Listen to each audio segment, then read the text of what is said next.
एक बार भगवान श्री कृष्ण पांडवों से बातचीत कर रहे थे। भगवान उस समय कर्ण की उदारता की बार बार प्रशंसा करते थे। यह बात अर्जुन को अच्छी नहीं लगी। अर्जुन ने कहा, हे श्याम सुंदर, हमारे बड़े भाई धर्मराज जी से बढ़कर उदार तो कोई है ही नहीं। फिर आप उनके सामने कर्ण की प्रशंसा क्यों करते हैं? भगवान ने कहा, यह बात मैं तुम्हें फिर समझा दूंगा। कुछ दिन बाद अर्जुन को साथ लेकर भगवान श्री कृष्ण धर्मराज युधिष्ठिर के राजभवन के दरवाजे पर ब्राह्मण का वेश बनाकर पहुंचे। उन्होंने धर्मराज से कहा, हमको 5 किलो चंदन की सूखी लकड़ियां चाहिए, कृपया आप मंगवा दें। उस दिन जोर से वर्षा हो रही थी। कहीं से भी लकड़ी लाने पर वह अवश्य भीग जाती। महाराज युधिष्ठिर ने नगर में अपने सेवक भेजे, किंतु संयोग की बात ऐसी थी कि कहीं भी चंदन की सूखी लकड़ी किलो आधा किलो से अधिक नहीं मिली। युधिष्ठिर ने हाथ जोड़कर प्रार्थना की, आज सूखा चंदन नहीं मिल रहा है, आप लोग कोई और वस्तु चाहे तो तुरंत दी जा सकती है। भगवान ने कहा, सूखा चंदन नहीं मिलता है तो ना सही, हमें और कुछ नहीं चाहिए। वे वहां से अर्जुन को साथ लिए ब्राह्मण के वेश में कर्ण के यहाँ पहुँचे। कर्ण ने बड़ी श्रद्धा से उनका स्वागत किया। भगवान ने कहा, हमें इसी समय 5 किलो चंदन की सूखी लकड़ी चाहिए।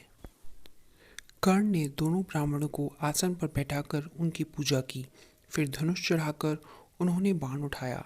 बाण मार मार कर कर्ण ने अपने सुंदर महल के मूल्यवान किवाड़, चौखटे, पलंग आदि तोड़ डाले और लकड़ियों का ढेर लगा दिया। सब लकड़ियां चंदन की थीं। यह देखकर भगवान ने कर्ण से कहा, तुमने सूखी लकड़ियों के लिए मूल्यवान वस्तुएं क्यों नष्ट की? कर्ण हाथ जोड़कर बोले, इस समय वर्षा हो रही है, बाहर से लकड़ी मंगाने में देरी होगी, आप लोगों को रुकना पड़ेगा और लकड़ियां भीग भी जाएंगी। यह सब वस्तुएं तो फिर भी बन जाएंगी, किंतु मेरे यहाँ आए अतिथि को निराश होकर जाना पड़ेगा या कष्ट हो तो दुख मेरे हृदय से कभी दूर नहीं होगा।